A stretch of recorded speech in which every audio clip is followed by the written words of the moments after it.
तो ओके, तो पिछले लेक्चर में हम लोगों ने देखा कि रैम हमारा किस तरह से काम करता है। रैम के 4 सेक्शन हम लोगों ने देखे कि heap section, stack section, static global section और टैग सेक्शन। इसको देखने के बाद आज हम पढ़ने वाले हैं डायनेमिक मेमोरी एलोकेशन। ठीक है, तो मेमोरी जो हमारी एलोकेट होती है वो मेमोरी हमारी दो तरह से एलोकेट होती है। एक होती है स्टैटिक मेमोरी एलोकेशन, एक होती है डायनेमिक मेमोरी एलोकेशन। तो अभी तक हम जो पढ़ते आ रहे थे, जैसे कि मान लीजिए मैंने यहाँ पे लिखा, मैंने लिखा यहाँ पे इंट ए, तो जिस मेमोरी का नाम होता है एक्चुअली वो मेमोरी होती है मेरी स्टैक में क्रिएट होती है। और इसके लिखने से क्या होता है, कंपाइल टाइम पे हमको कितनी मेमोरी चाहिए मालूम चल जाता है कंपाइल टाइम पर ही, और रन टाइम पे उसको मेमोरी मिल जाती है। ठीक है, तो ये जैसे मैंने लिखा यहाँ पे इंट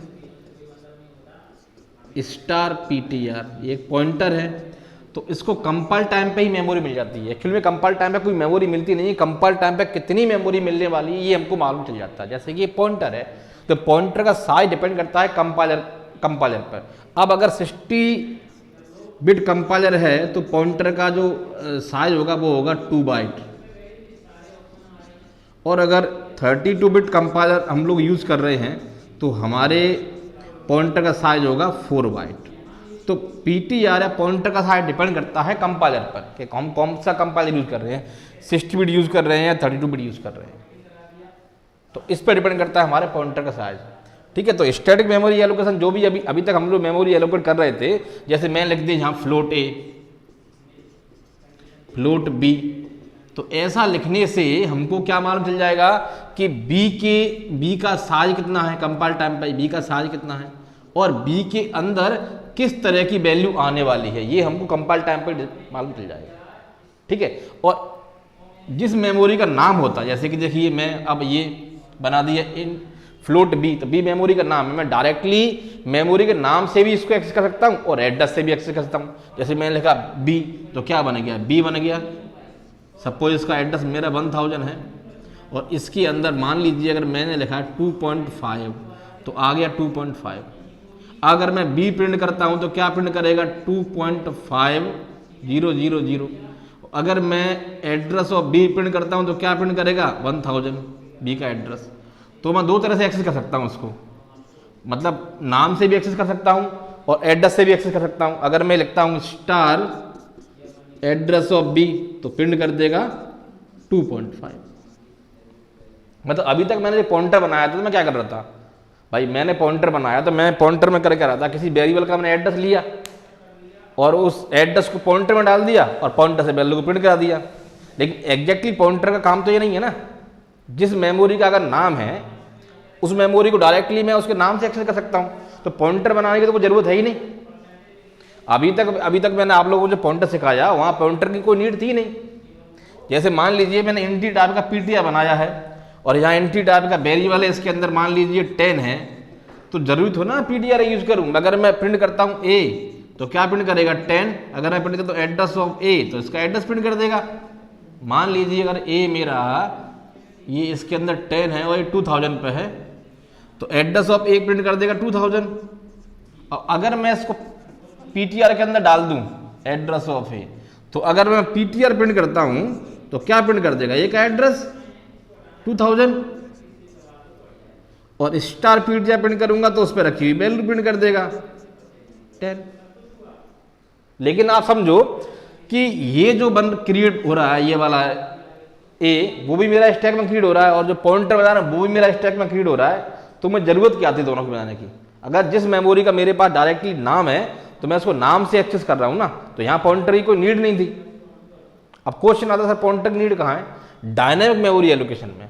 क्योंकि डायनेमिक मेमोरी हम जो एलोकेट करते हैं वो मेमोरी हमारी बनती है हीप सेक्शन के अंदर, और उस मेमोरी का नाम नहीं होता है, एड्रेस होता है। और जिस मेमोरी का एड्रेस है उसको हम लोग एक्सेस करने के लिए क्या करेंगे, पॉइंटर का यूज करेंगे।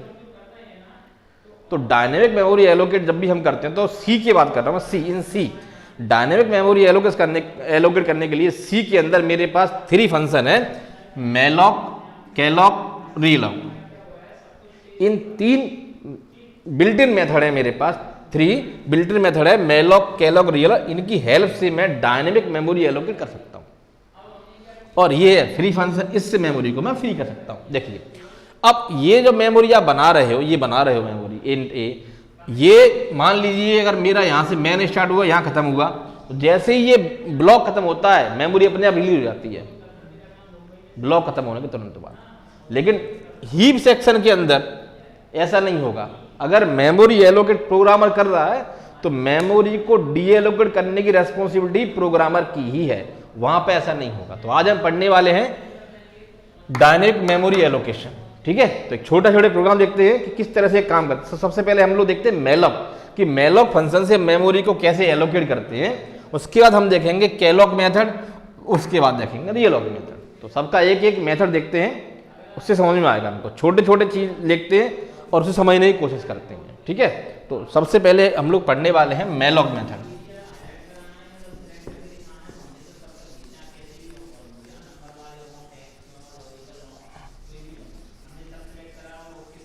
देखिए, तो यहां मैंने लिया मेलॉक, मैंने क्या लिया, यहां लिखा मैंने मेलॉक। आज हम पढ़ने वाले मेलॉक से कैसी मेमोरी एलोकेट होती है। पहले पढ़ रहे हैं हम लोग मेलॉक। देखिए मेलॉक कह लो, जितने भी मेथड है इसकी एक लाइब्रेरी है जो हमको इंपोर्ट करनी पड़ेगी, इंक्लूड करनी पड़ेगी। कौन सी, stdlib लिब। ये लाइब्रेरी में के अंदर इसके जो प्रोटोटाइप इस लाइब्रेरी के अंदर आपको मिलेंगे। मतलब ये जब भी आप डायनेमिकली मेमोरी एलोकेट करोगे तो आपको ये लगाना कंपलसरी, मतलब आपको ये लिखना पड़ेगा। जब भी मैं कोई प्रोग्राम लिखूंगा तो ये लिखना पड़ेगा हैज इंक्लूड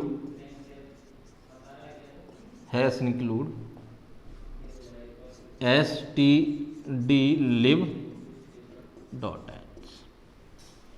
ठीक है। हाँ हाँ, वो लगेंगे बिल्कुल।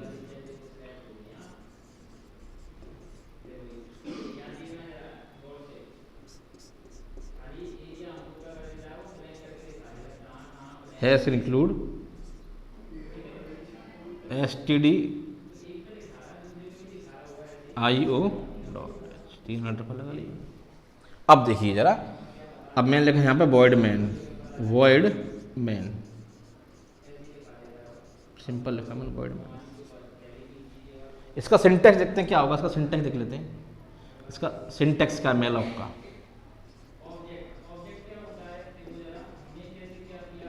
देखिए वॉइड स्टार जेनेरिक पॉइंटर्स का रिटर्न टाइप होता है। और मैंने यहाँ पे लिखा मेलॉक, यहाँ लिखा मैंने मेलॉक, और इसके अंदर मैं क्या देता हूँ, अनसाइंड इंट,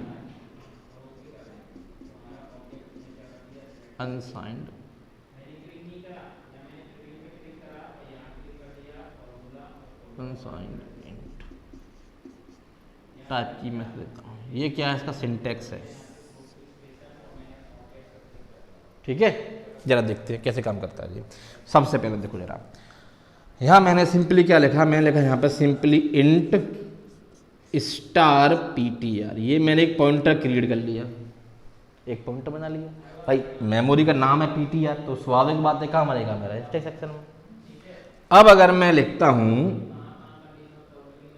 ptr और मैं लिखता हूँ मेलॉक, और मैं देखता हूँ इसके अंदर दिया मैंने यहाँ पे 4, पॉसिबल है, डायरेक्ट पॉसिबल है। अब देखिए मेलॉक, देखिए कैसे मेमोरी एलोकेट हो रही है, जरा यहाँ समझो। पहले मैंने क्या किया, यहाँ पे देखिए, अभी मैंने यहाँ पे मैंने क्या लिखा, ओनली ptr लिखा है। तो 2 सेक्शन में मेमोरी एलोकेट होती है मेरी। देखिए तो यहाँ मान लीजिए ये मेरा, यहाँ लिखा मैंने स्टैक सेक्शन हो गया मेरा, और ये हो गया मेरा हीप सेक्शन, ये हो गया स्टैक सेक्शन। मैंने क्या बोला कि जिस मेमोरी का नाम होता है वो कहाँ एलोकेट होती है, स्टैक के अंदर। तो ptr हो गया,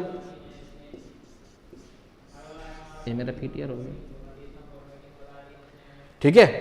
अब मैंने मैंने लिखा मेलॉक, और मैंने कर दिया इसके अंदर 4।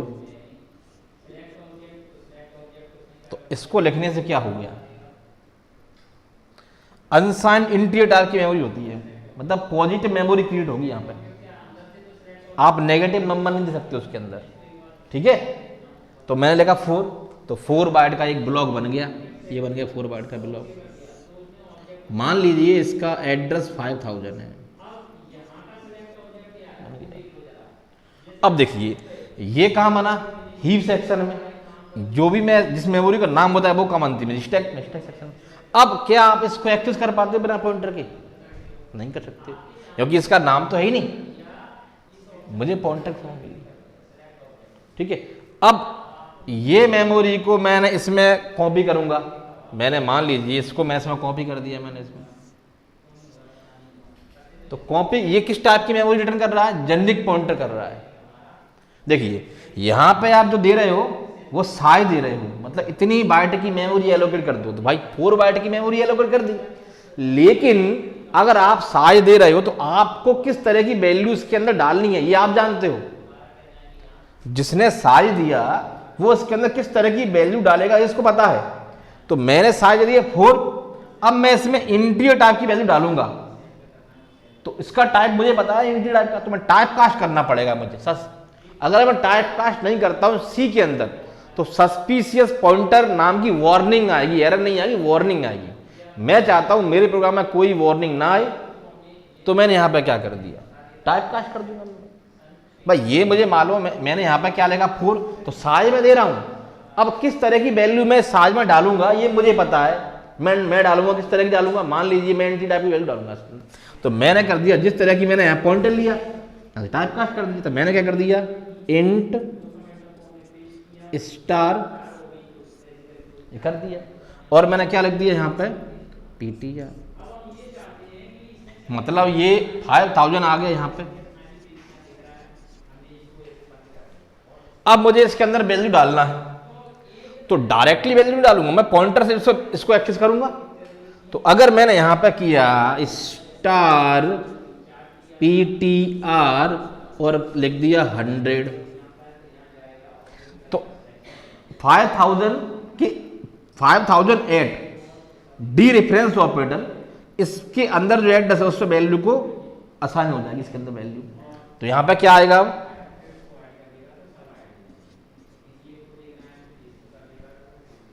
अब मुझे इसको प्रिंट करना है। सिंपल कैसे प्रिंट करूंगा, printf %d/n और क्या करूंगा मैं, ptr प्रिंट कर देगा उस पर रखी वैल्यू को। सिंपल है। अब जरा देखिए, अब देखो दिक्कत क्या है कि यहां पर जैसे अब इंटीजर टाइप की मेमोरी लेना है मुझे, है ना, ये हो गया सिंपल। अब देखिए मैं और भी कर सकता हूं मैं, अब देखिए जैसे कि ये तो मेरा हो गया सिंपल प्रोग्राम। अब मुझे मान लीजिए मुझे और बड़ी मेमोरी एलोकेट करनी है, ठीक है। अब अगर मैंने यहां पे लिख दिया 4, देखिए ये कर लिया मैंने। अब मैंने कर दिया नहीं, मुझे तो ये चाहिए थी, लेकिन आपने एक बार मेमोरी एलोकेट कर ली है, अब इसको आप चेंज नहीं कर सकते हो, आप इसको रीसाइज नहीं कर सकते। अगर रीसाइज करोगे तो आपको रीएलोकेट वाला फंक्शन यूज करना पड़ेगा, रीएलोकेट। लेकिन अभी हमने क्या करना सीखा है, सिर्फ डायनेमिकली मेमोरी को एलोकेट करना सीखा है, ठीक। अब देखिए इतना हो गया, ये मैंने कर ली। अब दूसरी मेमोरी अगर मैं बनाता हूं, मान लीजिए, देखिए अब मान लीजिए मैंने क्या किया, मैंने फिर से एक मेमोरी एलोकेट कर ली। अब देखिए मेमोरी कितनी एलोकेट करनी है ये आपके आपके हाथ में आ गया। कैसे डायनामिक मेमोरी एलोकेट करोगे, देखिए आपने बना लिया पूरा। अब आप कितनी मेमोरी एलोकेट करोगे ये यूजर बताएगा, यूजर बताएगा। मतलब रन टाइम पे यूजर को मान लीजिए 10 एलिमेंट स्टोर करना है, तो 10 एलिमेंट देगा तो 10 ही मेमोरी एलोकेट होगी। यही तो इसका बेनिफिट है। अदरवाइज ये वाला काम तो हम स्टैटिक में भी कर रहे थे, क्योंकि पहले से अगर मुझे पता हो, मान लीजिए अगर मुझे पहले से मालूम है कि मुझे 10 वैल्यू को स्टोर करना है, तो मैं पहले से ही मेमोरी एलोकेट कर लूंगा स्टैटिकली। लेकिन डायनेमिक मेमोरी एलोकेट क्यों कर रहा हूं, क्योंकि रन टाइम पे अगर मुझे जो एलिमेंट देगा तो मैं उतनी ही मेमोरी एलोकेट करूं। तो ये मुझे कौन देगा, यूजर ने मान ली 10 एलिमेंट दिए, तो 10 ही मेरे पास मेमोरी एलोकेट होना चाहिए। तो मैंने क्या करूंगा, मैं यहां से ले लूंगा, मैंने लिखा यहां पर printf, print inter size of memory.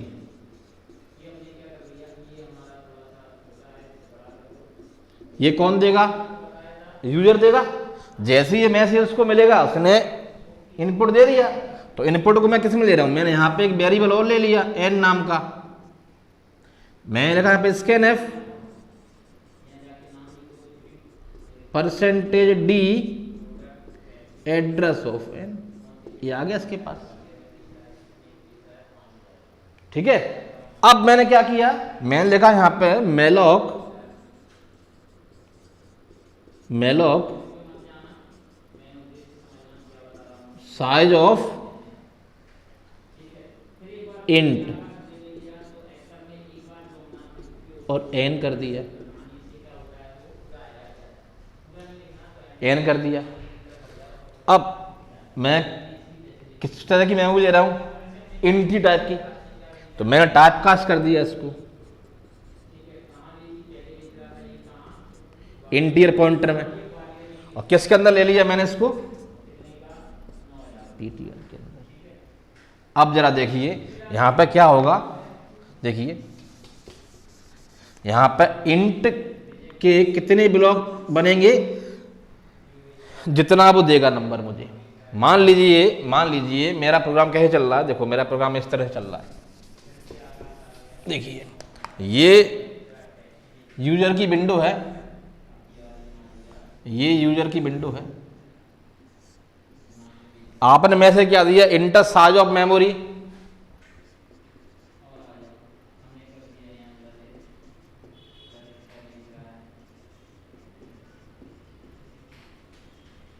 अब यूजर ने वहां से इनपुट मान लीजिए 3 दे दिया। क्या दे दिया? 3 दे दिया वहां से। 3 किसके अंदर गया? देखिए यहां पे क्या बना मेरा, यहां पे एन बन गया मेरा, ये स्टैक में बनेगा एन भी स्टैक में बनेगा मेरा। 3 किसके अंदर आ गया? एन के अंदर आ गया एन के अंदर। अब जरा देखिए इंटीजर टाइप के 3 मल्टीप्लाई मतलब कितने ब्लॉक बनेंगे? 1 2 3। अब ये मेमोरी किसके अंदर आ रही है? मान लीजिए इसका बेस एड्रेस है 5000, तो 5000 इसमें कॉपी हो गया। अब मुझे इसके अंदर वैल्यू डालनी है। एक तो सिंपल तरीका है, मैं सिंपली वैल्यू डाल दूं। अगर मैंने लिखा यहां पी, देखिए यहां लिखा मैंने PTR +0 और 10 कर दिया, तो किसके अंदर गया? पहले में गया 10। फिर मैंने किया स्टार PTR 1, किस में गया? एक ब्लॉक के पहला ब्लॉक इसके पहले दूसरे ब्लॉक में जाएगा। उसके बाद में लिखा यहां स्टार PTR +2 30, किस में गया? इस ब्लॉक में गया।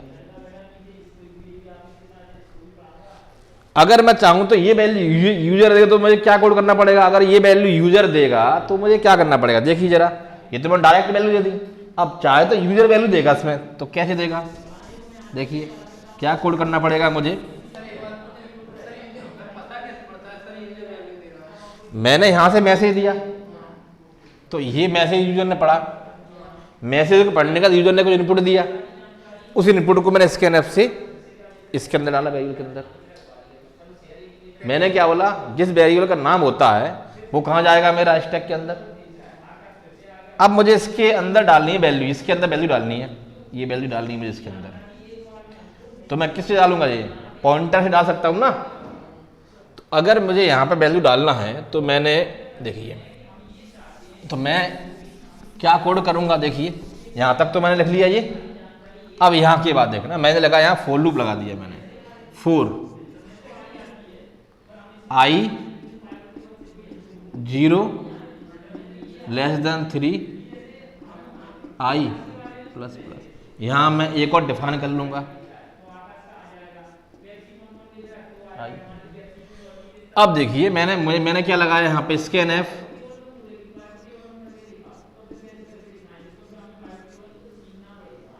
यहाँ पे मैसेज दे दूंगा मैं,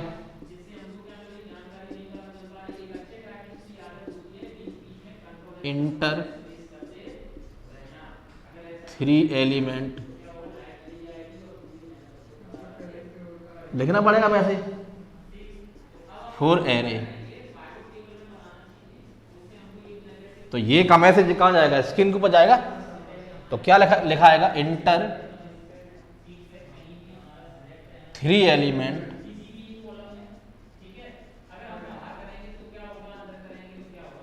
फॉर एरे। ठीक है, ये प्रिंट हो जाएगा स्क्रीन पे। अब वो 3 एलिमेंट प्रिंट कराएगा। तो स्कैन ऐप गया मैंने, परसेंटेज डी लिया मैंने, और मैंने क्या लगा यहां पे, PTR प्लस आई। एक तो ये तरीका है, मैं ऐसा लिख दूं। PTR का मतलब क्या है, यहां पे 5000 है, 5000 है। तो 5000 प्लस 0, ये यहां पे एड्रेस देता हूं मैं।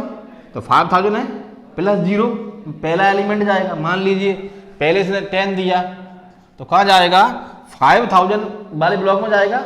ये रास में गया 10। मान लीजिए इसने 20 दे दिया, तो आई की वैल्यू क्या होगी, 1 हो गई। तो क्या हो गया, 5000 प्लस 1, प्लस 1 मतलब क्या है कि एक स्किप करेगा, सेकंड में जाएगा। तो कहां गया, इसमें 20 गया।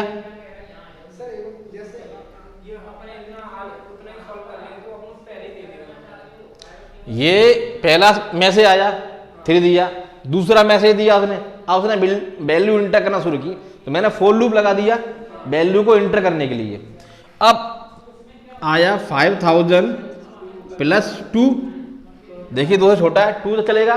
तो दो ब्लॉक स्किप करेगा ना, यहाँ 30 डाल दिया इसने। अब लूप की कंडीशन खत्म हो जाएगी, लूप बाहर आ जाएगा। अब ये ना लिख, अगर मैं ऐसा नहीं लिखता हूं, ये ना लिखूं, और अगर मैं ये लिखता हूं, एड्रेस ऑफ PTR आई, तो एज ए एरे इंडेक्सिंग हो रही है। तो पहले किस में जाएगा, 0th एलिमेंट हो जाएगा। 0 एलिमेंट में गया, 1 में गया, 2 में गया। तो इसका मतलब भी सेम है। देखिए इसका मतलब क्या होता है, इसका मतलब भी वही है जो मैं बता रहा था भैया आपको। ठीक है, तो आप ये भी लिख सकते हैं, लेकिन चूंकि मैं पॉइंटर यूज कर रहा हूं, तो मैंने यहां पे क्या किया है, PTR प्लस आई, वैल्यू इंटर हो गई। अब मुझे इस वैल्यू को प्रिंट करना है, तो मैंने क्या कर दिया, फिर से एक लूप लगा दिया,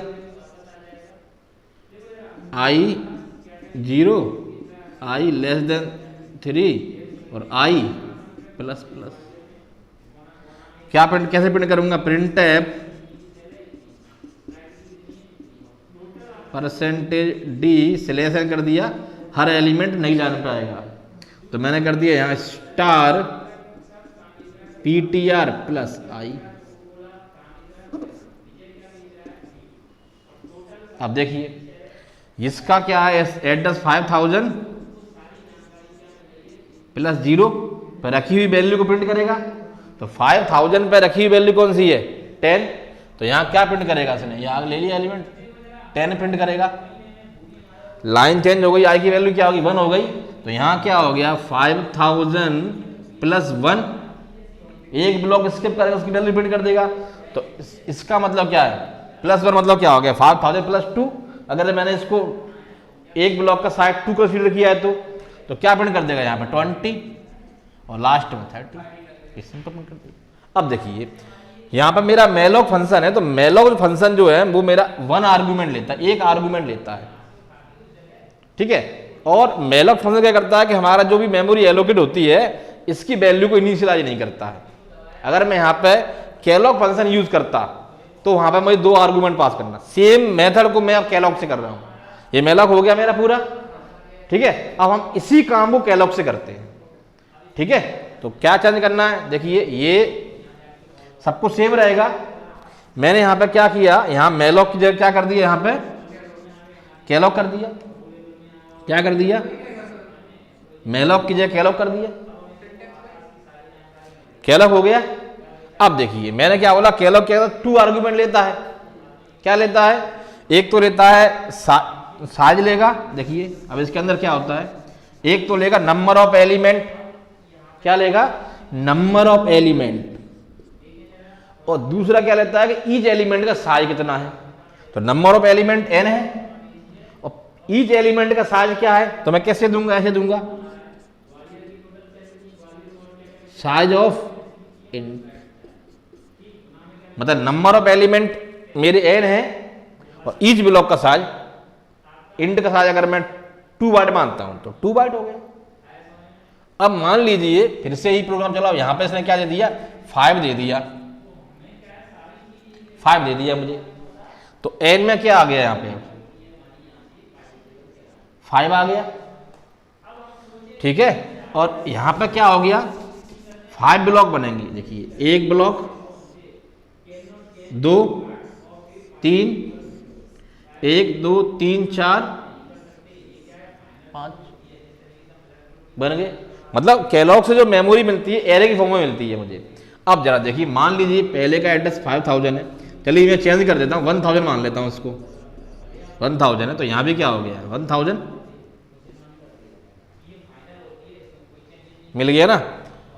अब जो एलिमेंट दूंगा वो भी मैं 5 ही दूंगा ना, जितना एरे है उतना ही। अब ये तो उसको मालूम है 5 एलिमेंट लिए हैं, तो 5 एलिमेंट बन गया मेरा एरे।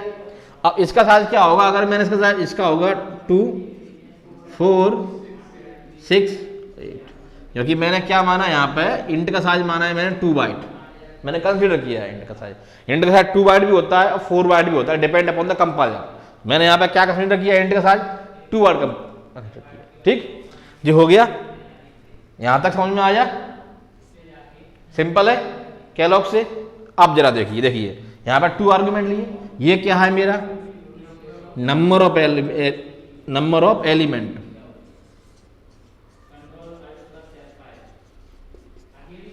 और इसका मतलब क्या है यहां पे?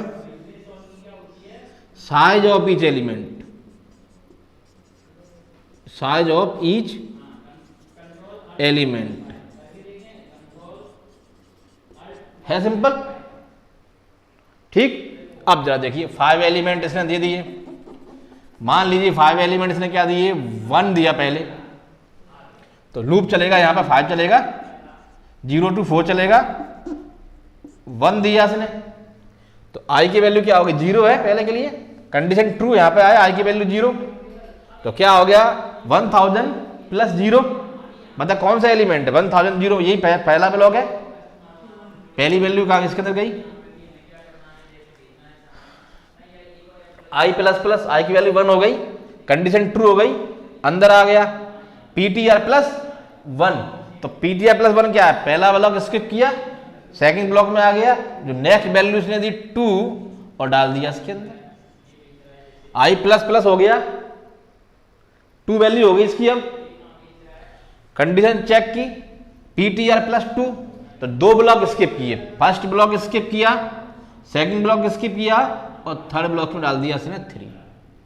ऐसे ही 4 डाल दिया, 5 डाल दिया, वैल्यू क्या आ गई? 4 और 5, वैल्यू इसने इंसर्ट करा ली। ये हो गया, यहां तक वैल्यू मैंने इंसर्ट करा ली। अब वैल्यू को भी प्रिंट करना है, तो क्या कर रहा है? देखिए ptr मतलब 1000, आई पहली वैल्यू 0, तो 1000 में 0 ऐड करूंगा तो 1000 ही होगा। स्टार उस पर रखी हुई वैल्यू कौन सी है? 1, तो क्या प्रिंट करेगा? 1। उसके बाद 1000 प्लस 1, एक ब्लॉक सुपर है, सेकंड ब्लॉक की वैल्यू प्रिंट कर देगा। क्या प्रिंट करेगा यहां पे? 2। उसके बाद क्या हो गया? 1000 प्लस 2, 3 प्रिंट कर देगा। ऐसे करके 4 और 5 आया समझ में? है सिंपल। अब देखिए, अब तीसरा मेथड क्या था मेरा? मैलॉक हो गया, कैलॉग हो गया, तीसरा था मेरा रियलॉग। रियलॉग में क्या करते हैं कि मैलॉक और कैलॉग से, सुनना ध्यान से, मैलॉक और कैलॉग से जो मेमोरी एलोकेट होती है, अगर मुझे उस मेमोरी को रीसाइज करना है, बात समझ ना, मैलॉक और कैलॉग से जो मेमोरी एलोकेट होती है वो कहां एलोकेट होती है? हीप सेक्शन के अंदर। मैलॉक और कैलॉग से जो मेमोरी एलोकेट होती है वो कहाँ होती है, हीप सेक्शन के अंदर। अगर मैं उस मेमोरी को रीसाइज करना चाहता हूं, मतलब फिर से मैं उसको रीसाइज करना चाहता हूं, तब मैं क्या यूज करता हूं, रीअलोक मेथड। तो रीअलोक मेथड से क्या करूंगा मैं, इससे जो मेमोरी एलोकेट हो रही है उसको मैं फिर से साइज दे सकता हूं। ठीक है, चलिए एक जो मिस्टेक होती है वो हम देखते हैं क्या मिस्टेक होती है हमसे। ठीक है, उस मिस्टेक का नाम मेमोरी लीकेज। मेमोरी लीकेज हम लोग कब करते हैं, कैसे करते हैं, अभी देखते हैं हम लोग, इसके बाद पढ़ेंगे रीलॉक। ठीक है, तो मैं थोड़ा इसको चेंज कर रहा हूं, छोटा प्रोग्राम ले रहा हूं। ठीक है, ये समझ में आ गया। चलिए ये यहीं पे लिखूंगा मैं कोड, यहीं पे लिखने वाला हूं मैं कोड, ये हो गया, और इसको भी मैं रख कर देता हूं। अब जरा देखिए,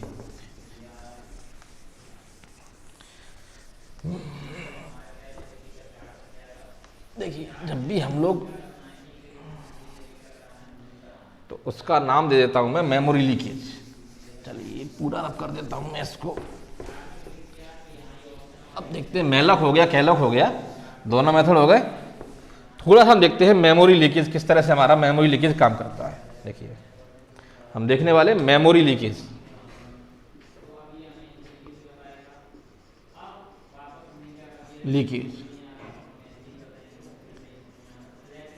ये कैसे काम करता है, कौन सी हमसे गलती होती है कोड में कि मेमोरी लीकेज हो जाता है। ठीक है, देखिए सिंपल आपने लिखा यहां पे इंट स्टार पीटीआर, एक पॉइंटर बना लिया आपने। यहां आपने किया PTR malloc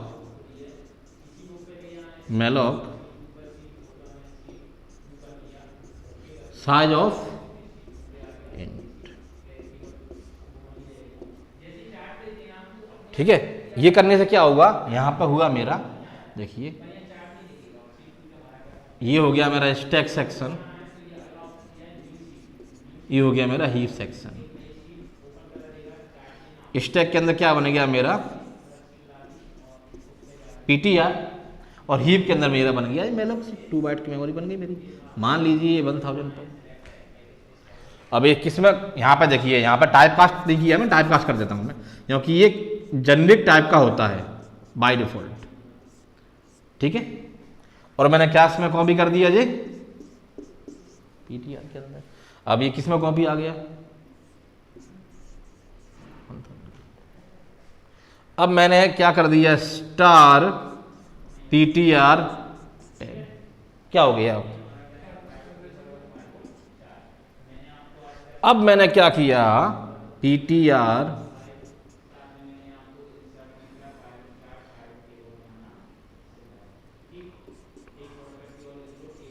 float F PTR,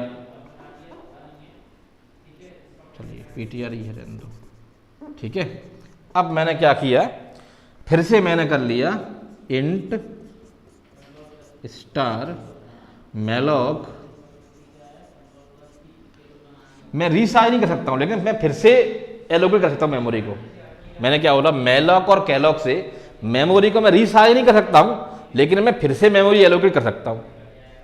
मतलब एक बार में मेमोरी एलोकेट हो गई, उसको मैं रीसाइज नहीं कर सकता हूं। किससे, मेलॉक और कैलॉक से। रीसाइज करने के लिए मुझे मेथड क्या जरूरत पड़ती है, रीएलोकेशन। लेकिन मैं मेलॉक और कैलॉक से, मान लीजिए मैंने यहां पे इंट एक ब्लॉक लिया है, अब मैंने मुझे लगा कि मुझे 2 ब्लॉक चाहिए, तो मैंने क्या कर लिया, साइज ऑफ इंट स्टार 2। इसका मतलब क्या हो गया, फिर से मेमोरी एलोकेट हो गई, फिर से मेमोरी एलोकेट हो गई 2000 पे मेमोरी एलोकेट हो गई। हो कर सकता हूं ना, है तो मैं कितनी बारी मैं मेमोरी को एलोकेट कर सकता हूं मैं। अब देखिए मैंने क्या कर दिया, ये मेमोरी मेरी एलोकेट हो गई, और फिर से मैंने क्या कर दिया, इसको डाल दिया पीटीआर के अंदर। अब मैंने इसको किसके अंदर कॉपी कर दिया, इसके अंदर। अब इसके अंदर कॉपी किया तो ये हट गया, ओवरराइड हो गया। अब इसके अंदर क्या आ गया, अब इसके अंदर आ गया, क्या आया इसके अंदर, अब इसके अंदर आ गया 2000। अब जरा देखिए, ये मेमोरी तो है, लेकिन there is no way to reach that memory. Memory तो है, लेकिन क्या इस मेमोरी को मैं एक्सेस कर सकता हूं? पॉइंटर ओवरराइड कर दिया, मेमोरी मैंने डिलीट नहीं की, फ्री नहीं की मेमोरी को, मैंने दूसरी मेमोरी डाल दी पॉइंटर में, तो ये मेमोरी का क्या पॉइंटर चला गया मेरे। भाई चंद्रयान 2 हमने यहां से भेजा, हमारा एक्सेस ब्रेक हो गया, हमारा एक्सेस टूट गया, तो चंद्रयान 2 तो वहां पे है, सिर्फ मैं उसको एक्सेस नहीं कर पा रहा हूं, तो उसको हम लोग क्या बोलते हैं? Memory leakage. मेमोरी है, मेमोरी तो है, but there is no way to reach that memory. तो इस कंसेप्ट को हम लोग क्या बोलते हैं? मेमोरी। इसको हम लोग क्या बोलेंगे यहां पे? मेमोरी। क्या बोलूंगा इसको मैं? Memory leakage. ये मेमोरी लीकेज हो गई। और देखिए जरा, मैंने ये बना दिया। अब अगर मैं ये करता हूं फिर से, इंट स्टार मेलॉक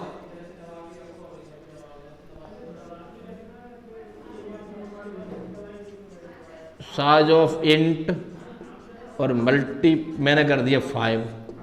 अब लो, ये 5 ब्लॉक बन गए यहां पे। 1 2 3 4, 1 2 3 4 5 हो गए। मान लीजिए ये मेमोरी 5000 पे है। 2 4 6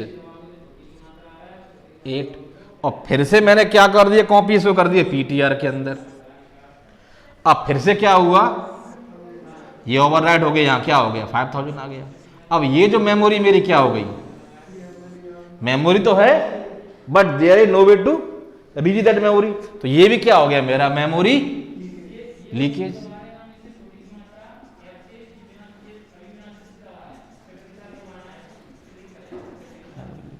क्योंकि मेरे पास इस जो हीप सेक्शन है, इसका पूरा का पूरा जो कंट्रोल है वो प्रोग्रामर के पास है। अगर मैं ऐसा करता हूं, देख लीजिए, जैसे मान लीजिए मैंने ले लिया यहां पर इंट ए 10। अब ए के अंदर मैंने डाल दिया 20, तो ए के अंदर पहले 10 था, अब 20 आ गया। फाइनली जो भी मैं करता हूं ना, तो वो तो फ्री तो सिस्टम कर देता ना उसको, लेकिन यहां पर सिस्टम फ्री नहीं कर रहा। आप उसके जो लिंक, उसका एड्रेस है, उसको ओवरराइड करते जा रहे हो। इस कंसेप्ट को हम लोग क्या बोलते हैं? Memory leakage. ठीक है, तो आपने क्या देखा आज? मेलॉक, कैलॉक और मेमोरी लीकेज। तो जो नेक्स्ट लेक्चर होगा उसमें हम क्या देखेंगे? What is difference between malloc and calloc, और लास्ट में क्या देखेंगे हम लोग? रीलॉक। कि रीलॉक से मेमोरी को हम किस तरह से रीसाइज कर सकते हैं। ठीक है, thank you very much and happy learning.